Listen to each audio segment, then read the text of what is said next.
Thank you. So my question here is, or what the problem is that we know very little about how rural markets deliver nutritious foods, right? So one thing we do know is that diets and nutrition outcomes are very poor in rural areas. And so improving child diets are important, clearly, and our emphasis is not just on improving the quantity of diets, but also the quality, right? And so this gets us asking this question of how do we improve dietary diversity in rural areas, right? Well, one way is to change what people grow, right? And so there have been quite a few studies that have documented the positive relationship between production diversity and dietary diversity in rural areas, maybe, but these associations are quite small.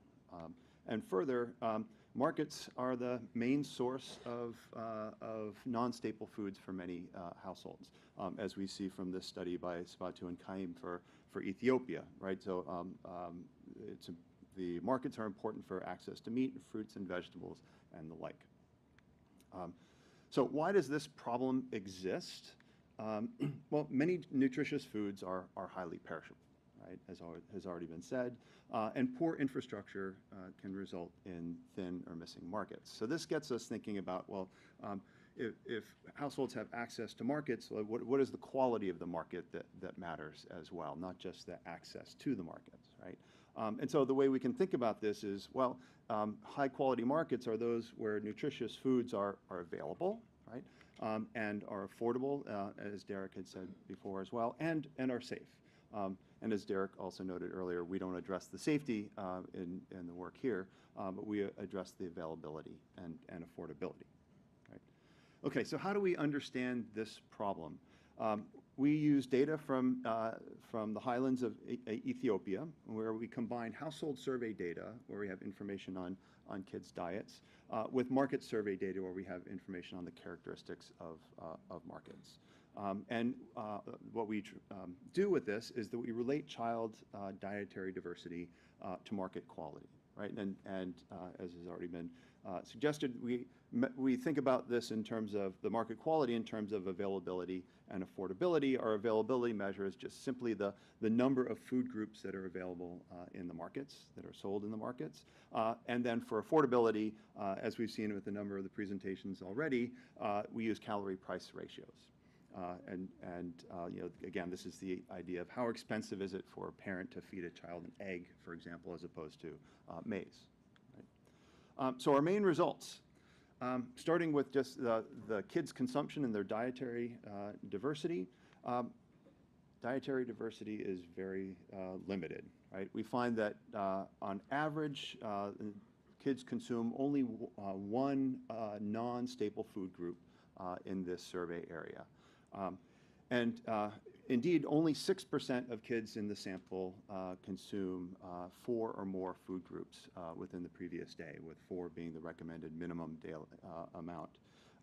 And we see that, so almost all kids consume starchy staples and legumes and nuts, but very little dairy, as we saw. Flesh foods, including fish, these being the highlands, so that is consistent with your numbers for the African highlands, and eggs and fruits and vegetables. Okay, so what's available in the market? So we see the kids don't have a very diverse diet. What's available in the market is, well, we see that there are lots of missing markets here. Well, while some items, grains and staples are accessible everywhere, eggs and legumes and other vegetables and fruits are reasonably accessible. We have lots of missing markets in terms of flesh foods, for example. We have flesh foods that are only available in about 1/3 of the markets in our sample. Dairy is only available in about half of them. And only 44% of markets, and 44% of markets sell fewer than 4 food groups. So even if you wanted to consume the minimum daily allotment of different food groups, you wouldn't be able to acquire it in the market in 44% of the markets.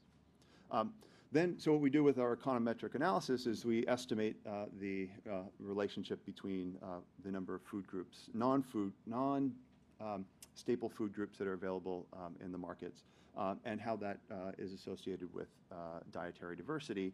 And we find reasonably small, we have positive association, but the relationship is small, right? So if you go from 3 to 6 food groups, you double the number of food groups for those that have less than 4, that increases the